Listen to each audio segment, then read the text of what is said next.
I will just start, I guess.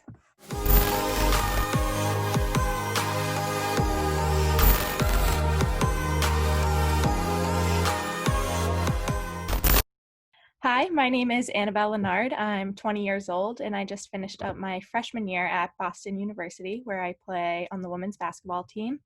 I am from Scituate, Massachusetts, and I'm the second oldest of a family of 8 kids. That's fun. What's it like having 7 other siblings? Busy for sure. There's a lot going on, and I know, especially during this time, people are finding that they have a lot of time alone. It's kind of the opposite for me. I'm Right. struggling to get my time Yeah. alone, Oh yeah. but it's definitely fun. That's good. How's your relationship with your family developing over this period? I think it's been good to get that bonding time that being away at school you don't really get anymore. So kind of just enjoying the little moments of somebody making a funny joke or doing a weird, quirky thing. I think that's really brought us together. That's good. So you mentioned in your introduction that you are on the women's basketball team at BU. So that's a D1 school. Um, you, of course, it takes a lot of time, effort, energy, a lot of things like scheduling, all this stuff. It's very difficult to do that without having some aspect, whether put upon you or given yourself, of motivation. So, like a huge part of what you do, um, very narrowly just in your sports, has to do with your motivation. So, I guess the first question to segue into what this podcast is going to be about, would you consider yourself a motivated person in any way, shape, or form? And in what way, if so?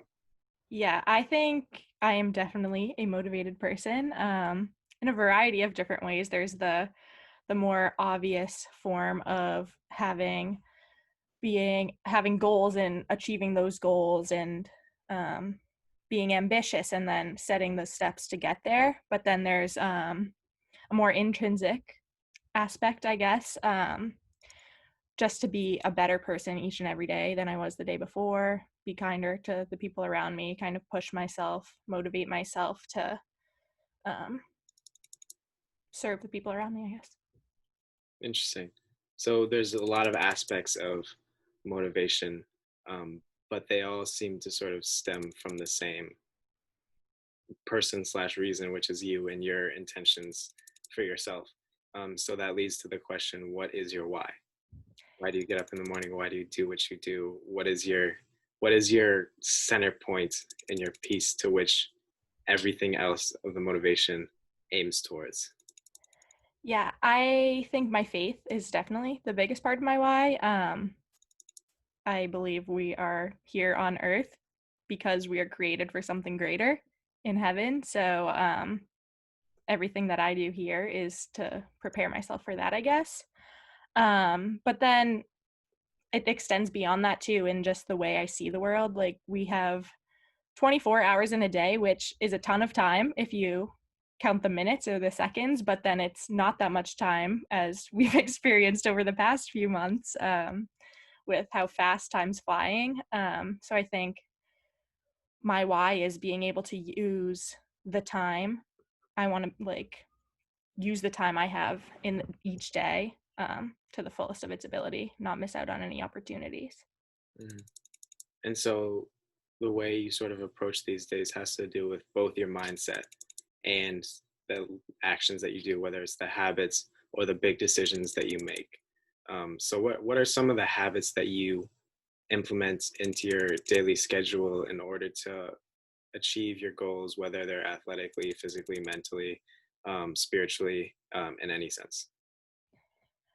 The biggest thing that I do to get myself started on the right foot is waking up at an early time. I wake up at 7 to 7:30 each day.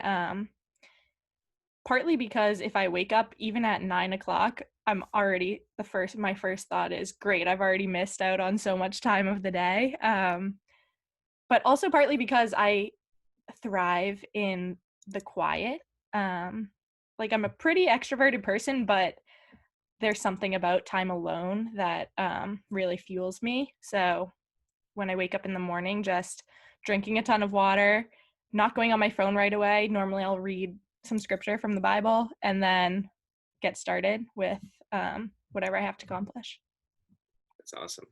And so how does this action stem from your mindset? I know you talked about your goal is your faith based and that you're meant for something greater. How does that translate into how you approach every day, not with your actions, but with your mindset? Like, what do you think when you first wake up out of bed? What do you think when you have to make the difficult decisions or the easy ones? I typically my first thought in the morning is thank you for God for allowing me to have another day. Then I wake up and my family starts to wake up, and I'm like, thank you for my family waking up too. Um, but in the decisions I make, just being really intentional about how is this going to impact me in the future, or how is it gonna change my heart, or how is it gonna make me be able to deal with more difficult things in the future. It's kind of always on my mind. I do overthink a lot of things, so my mind's kind of always going. So though it may seem kind of uh, crazy that these things are always flashing around in my head for literally everything, it is the case. Interesting. So your motivation, what I've heard is that it's a lot more complex than like the stereotypical you wake up, you want to get a goal done, so you do it. It's more so there's a lot deeper, complex attributes that are present in your motivational mindset. As an example, your gratitude. Like you said, you waking up in the morning, being thankful that you're awake, being thankful that your family wakes up. Gratitude. So, gratitude. Would you say gratitude plays a role in your motivation, or would you separate them? No, I think it definitely impacts the way I live, and that then impacts my motivation because um, I think the way that you see the world when you're grateful is with a lot more love and a lot more optimism, as opposed to focusing on the things that are not going right. So that's definitely something I try to do. And I found that in turn, by being grateful and being positive and um, laughing at every moment that I can and making people around me happy too, and enjoying the things they have to offer, helps me be more productive and motivated. Interesting. And another thing you also mentioned was your preparation for the future, thinking about your future self. How does that tie into your actions? Because it's one thing to say um, I'm gonna get stuff done today so I can be better tomorrow. But you also explained earlier how you part of your why is you're living every day. So it's there's one thing where it's you have a start and an end point, and it's another thing where you have the process to go through. So where do you lie in terms of your thought process in relation to your goal? Like, how do you go through the process, or how do you focus on just the goal? Do you stem more towards the okay, I'm going to do something every day, instantaneous, every moment is what I focus on, or I'm focusing on the future and getting there is going to basically tell me whether or not how close I can get to my goal? Um, I so when I set out to do something, I will start with the huge abstract goal. Say there's a career that I eventually want.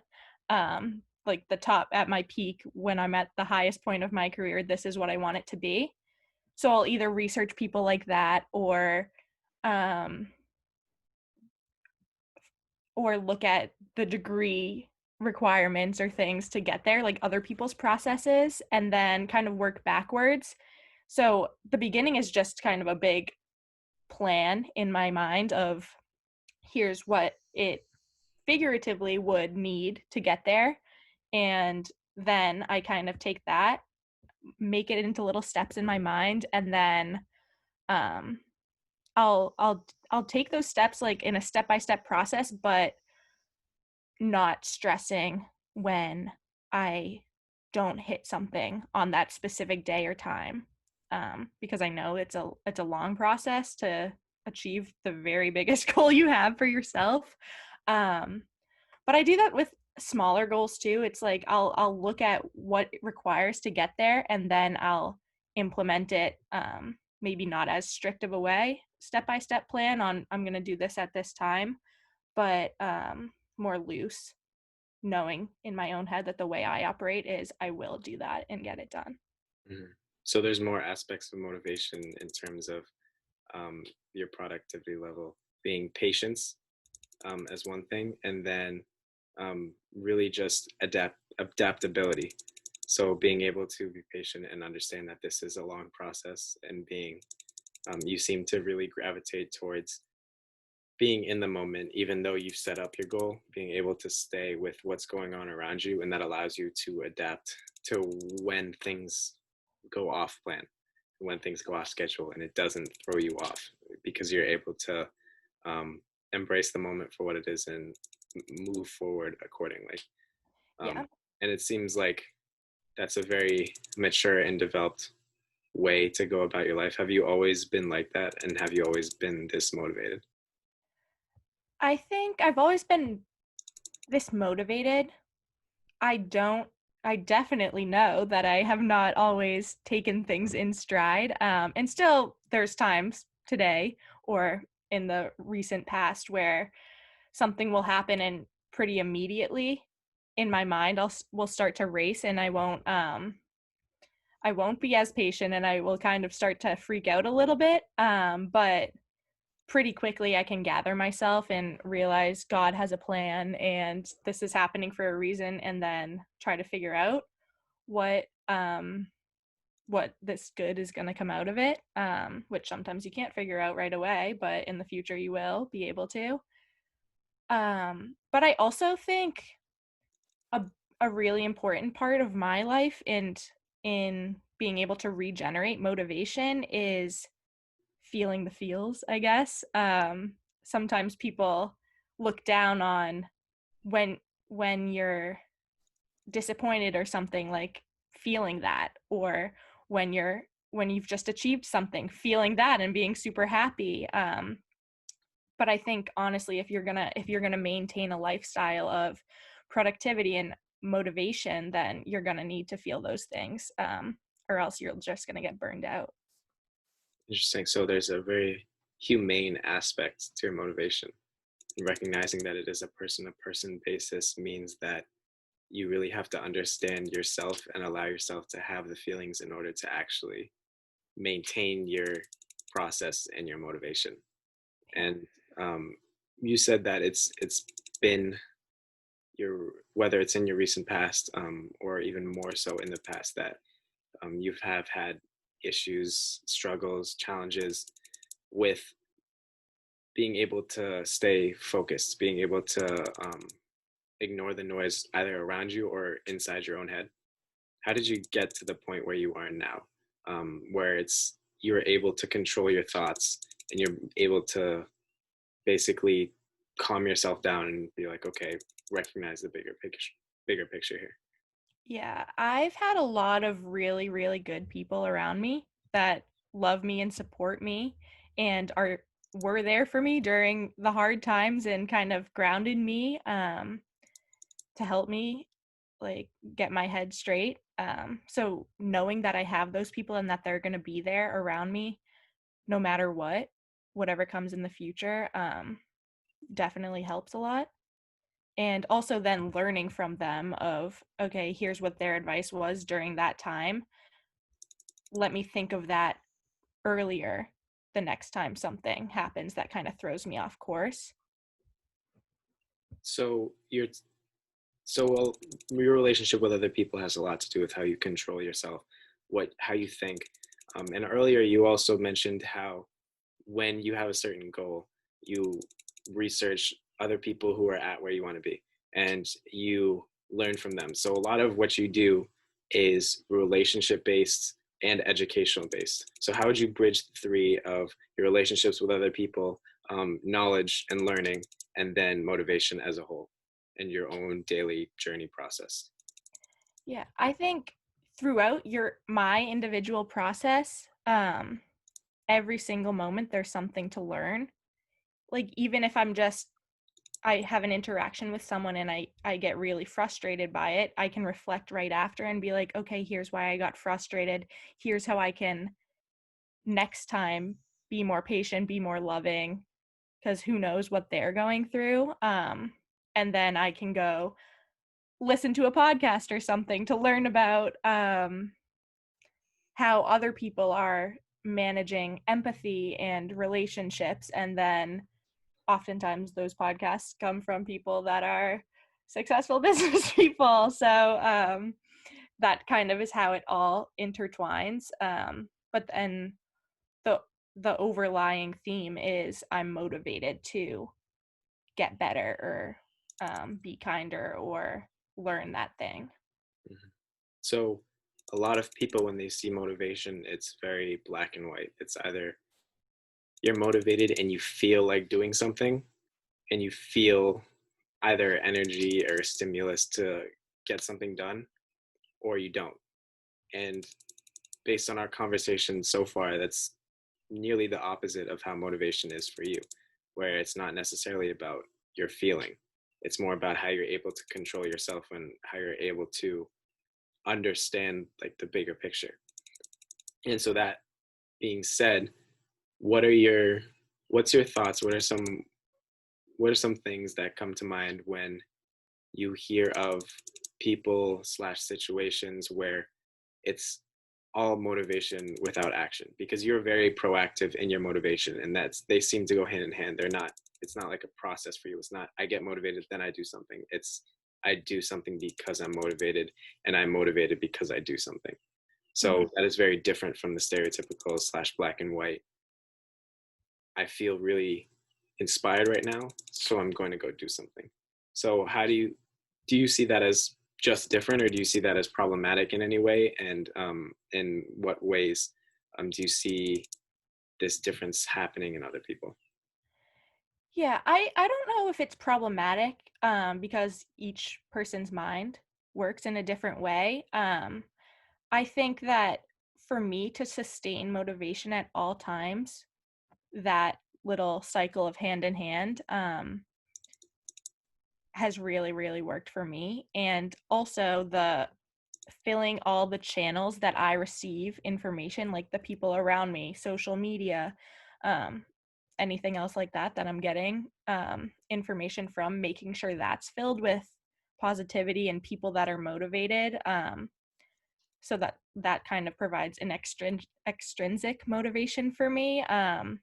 And also, if you're only absorbing like that type of lifestyle, you're kind of by nature gonna live that type of lifestyle. But if you're sitting on say TikTok or something like that and you're just scrolling through and all the people that you're seeing, all the TikToks are people just like sitting in their house not really doing anything but making funny videos, by nature your lifestyle is going to start to fall into that category. So I think just making sure that the things in my life are going to have a positive impact in the way I live, has been really beneficial for me. Mhm. So in many ways, we're a byproduct of what we surround ourselves with, whether it's the input that we have from social media, from other people, um, and that really affects the direction that and the success that you have as an individual, whether you have the root of the deeper, more complex hand in hand motivation and action, or the more broad, common motivation before action. So it really depends on your outlet and your input. That's at least that's what I'm hearing you Yeah. sort of give off. Um, but have you ever found yourself to struggle to work with, speak with, um, whether it's on a conversational level, a friendship level, a business level, in terms of your academics, your team? have you ever found it difficult to work with people who are clearly, to you, unmotivated? Yes, is the short answer. I live a kind of high stakes lifestyle, I guess, in the terms of I'm always going. I don't have a ton of downtime. In my downtime, I'm still being productive, whether it's listening to something while doing a drawing or something like that. But I'm still resting, I guess, because I'm sitting down. Um, so when I'm just around someone or somebody maybe brings me an issue in their life where it's like, okay, clearly you're not productive, you're not motivated. It's initially pretty hard for me to be like, well, why don't you just do this and just go all the time? But not everybody's wired like that. So I've definitely gotten better over the last year and a half, I'd say, of understanding that that's not how everyone works and operates, and then kind of trying to give them tips or inspire them by my own actions, I guess, to be a little more motivated.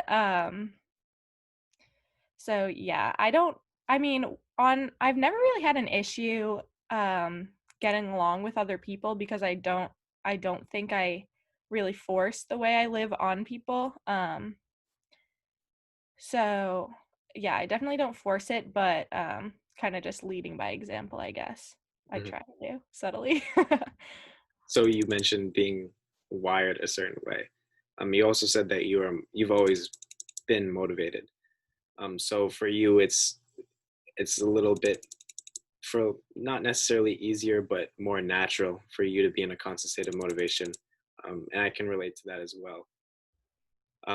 For other people who are not necessarily wired the way we are, and other people where it's so natural for them to be self motivated, to what extent do you think it's possible for them to work up towards being motivated to, whether it's their actions, the input and output around them, the mindset?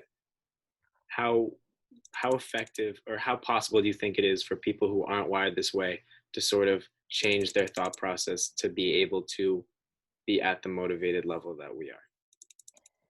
I think it's 100% possible for them to get to that level. It will not happen overnight, and it probably won't even happen in 3 months or 4 months. It's going to take a lot of time because habits don't just happen. I'm pretty sure, like, for your muscles to form a habit or something like that, it takes 29 days. So it's at least going to take that amount of time, but I think it's not even just a habit, it's a lifestyle that we live of motivation. So starting with little steps, like maybe waking up a half hour or an hour earlier than you have been, and in the morning, first thing, doing something to check off your list right away. Just little things like that you can kind of implement and then eventually start to build up, is super important, and that's how you'll get there. So there is, I agree. There, I feel like there it is definitely possible. It takes 29 days to build a habit and 60 or 120 to build a lifestyle or something like that. So even after the habit can still be broken because it's not yet your life. And this is from my perspective of how my journey through motivation has been. But I've definitely noticed a shift in how I see motivation and how I've been motivated. For example, when I was younger, a lot of my motivation came from my parents, and my family, to be able to impress them, make them proud. And that aspect is still definitely there. But that was definitely the driving factor, which sort of gravitated towards, because my parents were always very, um, they did place a sense of responsibility on me from a very young age, and I had to be, being the oldest of all the siblings that I have. So I definitely started becoming motivated more from my responsibility. So it started with to please my family. Then it grew towards, this is what I have to do because this is what's expected of me. This is what I'm responsible for. then as I developed more in my faith, it became as well faith life. This is what God made me for. This is what I have to accomplish. And over the past 10 years of my life, um, as far as I can remember, really having a motivated attitude, because what kind of kindergartner is motivated? But being seeing the journey that I've taken, I've noticed that different aspects of every journey that I've had all sort of complement each other and mesh into one. And my question for you is, do you notice a similar shift in your life? If not, then um, what do you think in your life has kept it so consistent? And if you do notice the shift similar to my life, um, how do you think everything works so well together now?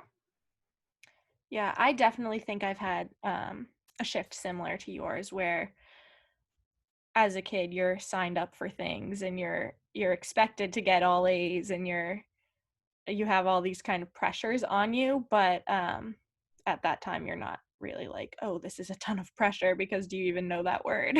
um, so it kind of just forms in you by a sense of nurture, that motivation to be the best or do your very best. But I think, kind of like I was saying before, if it's all coming from people around you, then you're going to burn out and it's not going to you're not going to be able to sustain that type of life or even a certain few activities like in a sport. If it's not coming from you, then you really aren't going to be loving it, and then you're not going to enjoy it, and it'll probably end quickly for you. um so it was a learning process for me to fall in love with the things I was doing, and then through that, because I was in love with what I was doing, I was motivated to keep doing it.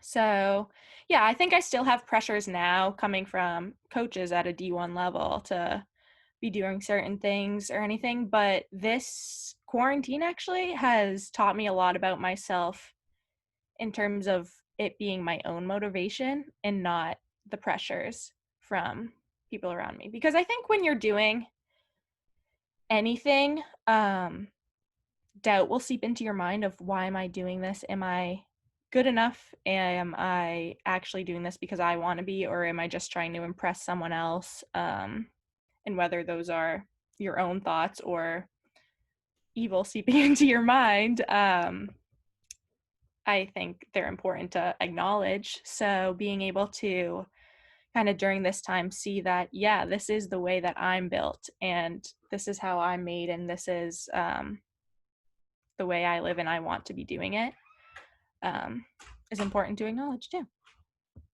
And the last topic for our conversation today was what you mentioned, pressure.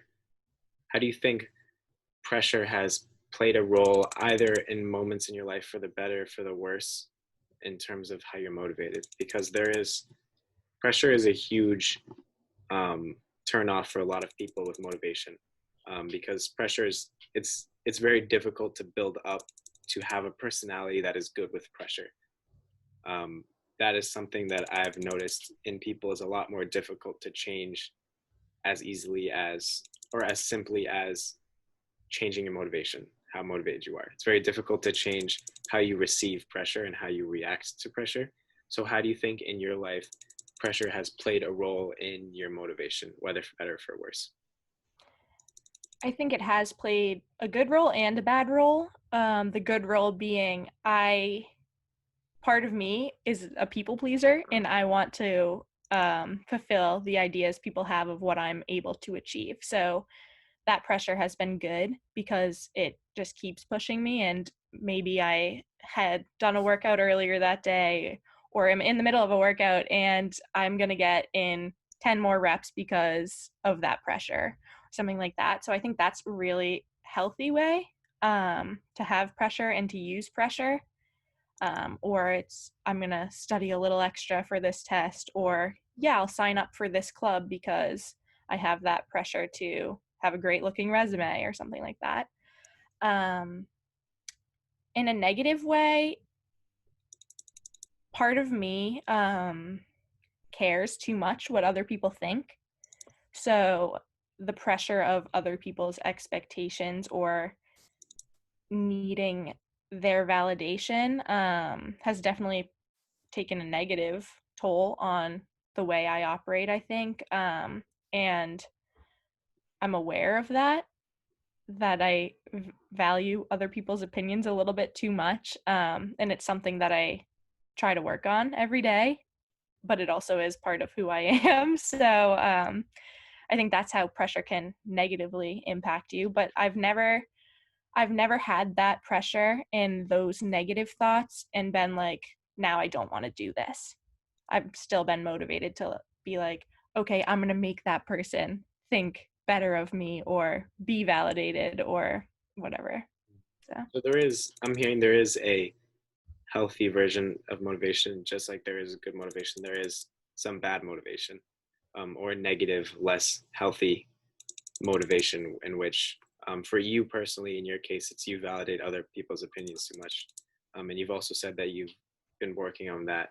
How do you how do you differentiate the line between positive and negative pressure? And in other words, how have you been able to grow with your thoughts of how other people, or your validation that you need from other people? Have you grown to get better at, and what are you're continuing to get better, about other people's opinions in your life?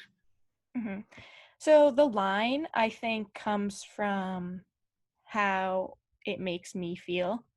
Um, it could, there's things that make me feel like, okay, I'm gonna go do this and like kind of show them. And then there's part of it that's just like a shot to the gut, like, okay, now my emotions and like my being just deflated because of whatever extrinsic pressure was given to me. So I think that's where the line kind of hits for me. Um, how I've been able to improve on giving too much value to other people's opinions. Journaling has helped me a lot, kind of sort out, here's what happened, here's what someone thought, and this is how I'm going to take that, because that's just one person's opinion and God's opinion's the one that matters. Um, so journaling's helped me a lot, and kind of in the moment when someone says something, take a deep breath and just know that it's not that big of a deal. I kind of give a lot of value to certain trivial situations that don't need that weight in my life. So, I mean, like I was saying at the very beginning, there's so little time, but there's so much time. And that so much time allows for so many little interactions that if you give them all too much weight, um, you're gonna shut down. Mhm. That's awesome. Well, thank you so much for joining me and, sharing your experience and your genuine motivated self. I'm sure a lot of people will be able to take a lot away from what you've said. So thank you very much for, gracing us all with your presence. Thank you for having me. Of course.